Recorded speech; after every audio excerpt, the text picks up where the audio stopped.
دولت صحبت کردن، رفع ابهام کردن. رفع ابهام اینجا بودم، من گفتم من رفع ابهام خوندم مثل بقیه امور. چه رفته داشت؟ مثلا این عوض نمیشد یا میشد، چه تغییر در کار من داشت؟ همدیگه رو متهم نکنیم. یه پیشنهادی آقای کاتب مثل بقیه نمایندگان دادم، مثل الان یه پیشنهادی الان دادن، چیکارش کنیم؟ پیشنهاد دادن، موافقم. آقای ابطحی دادن عبارت گوش بدین، آقای چیز یه جا صبر کنید. همه آقای ابطحی که بغل دستتون نشستن، این پیشنهاد از نظر ویرایشی با درستش کنن. خب درست کنن، بهشون گفتن آقا مقصودتون اینه؟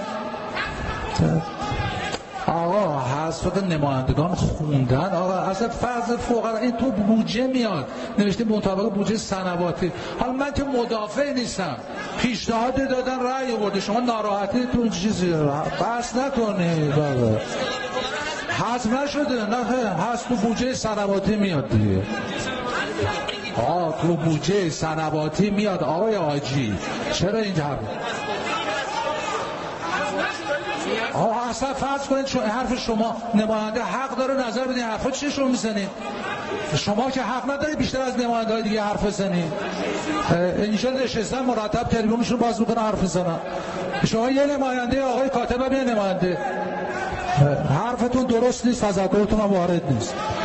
پیشنهاد آقای ابطحی رو میخوام به رأی بزنیم، نماینده دولت و کمیسیون نظر بده. این حرفای شما شعاره، نه حق فقرا اینجا هست، حذف نشده، شما شعار میدی. بفرمایید آقای، اصلا حذف نشده، ایشون مثل مدعی همه نماینده ها شده، میگن نماینده ها نفهمیدن، ما فهمیدیم. کی میگه شما فهمیدی؟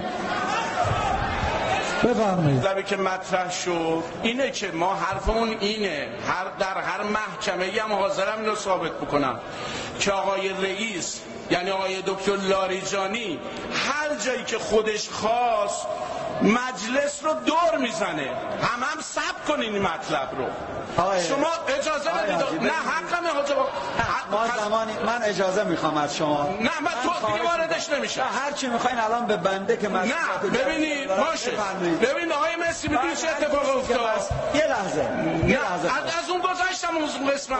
در این جنگ روانی صدا و سیما در خط مقدم باید باشد.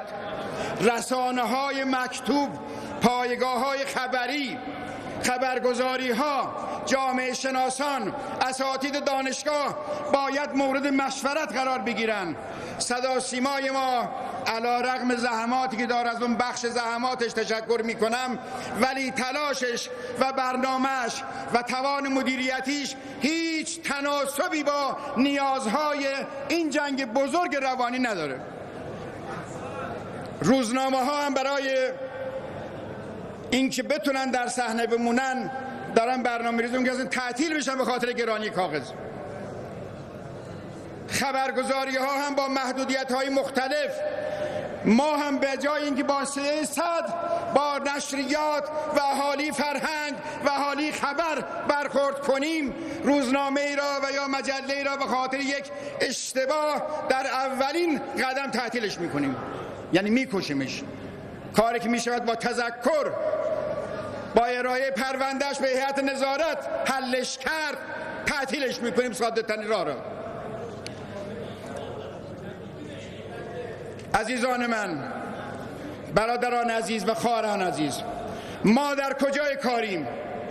نمایندگان ملت نشستن در کجا این داستان قرار دارن؟ بودن ما و نبودن ما چه اثری داره؟ از خود ما پرسیدیم اگر یک ماه مجلس تعطیل کنن چه ضایعه‌ای بر این ملت وارد میشه؟ چه خسارتی وارد میشه؟ آیا وجود ما اثر مثبتی داره در این داستان؟ جایگاه ما کجاست؟ نقش ما کجاست؟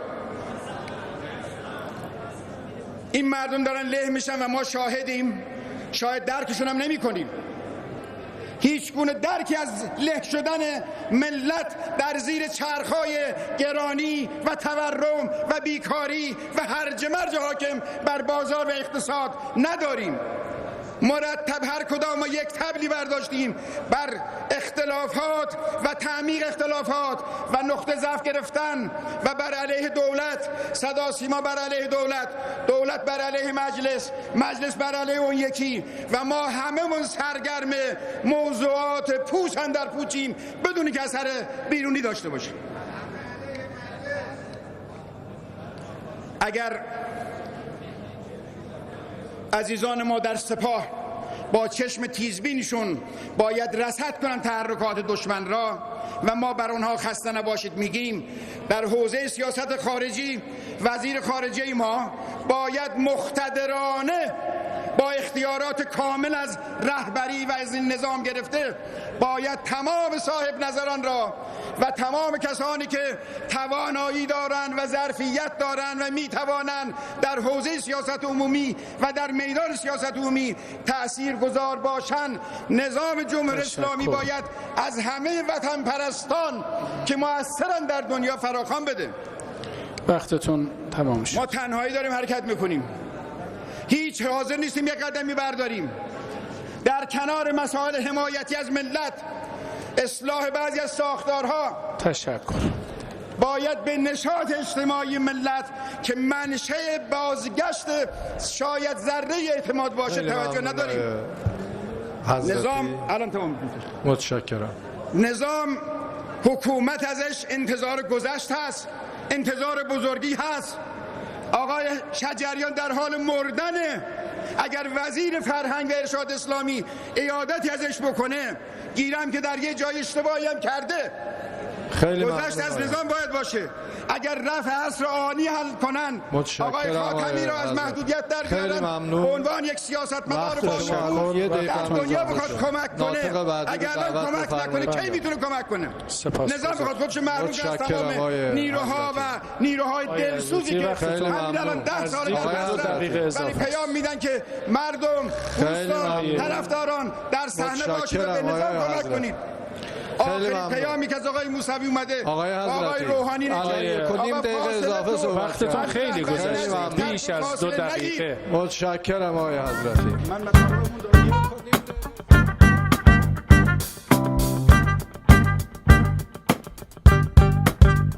کنار کشور حرکت میکنه، سفر آزاد داره، سخنرانی آزاد داره و تمام مرزهای رسمی کشور را زیر سوال میبره، اما کسی متعرضش نمیشه.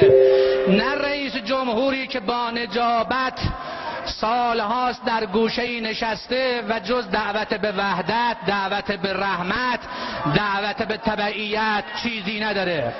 بنابراین اگر آقا نوبت منه برادر من،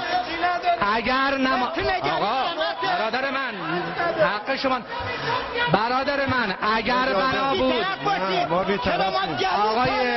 آقای جاهدی عزیز، خلاف منافع ملی وقتی است که ما زبان به تهدید نماینده های ملت به کار ببریم.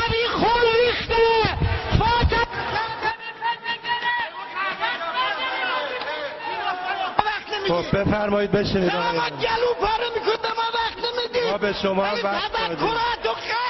شما بفرمایید. بی‌طرفی‌تون باید حفظ کنید. بفرمایید سجادتون بفرمایید.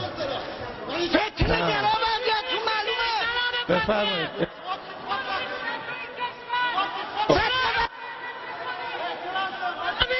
بفرمایید سر جاتون. لطفاً بفرمایید سر جاتون. بفرمایید.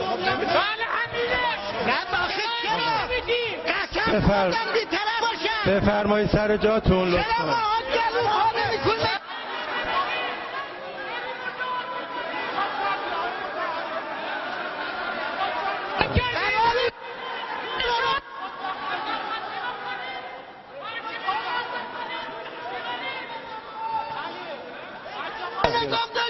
فتنه خط قرمز انقلاب. لطفاً بفرمایید سر جاتون.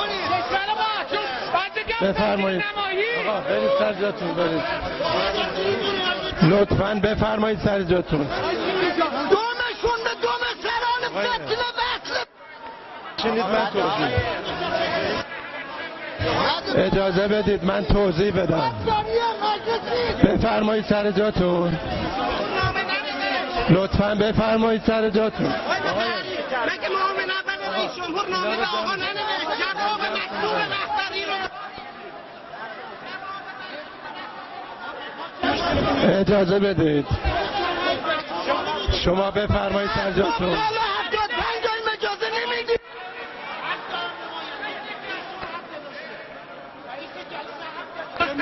لطفاً اجازه بدید ما صحبت کنیم. تو نطقه خب بشینید.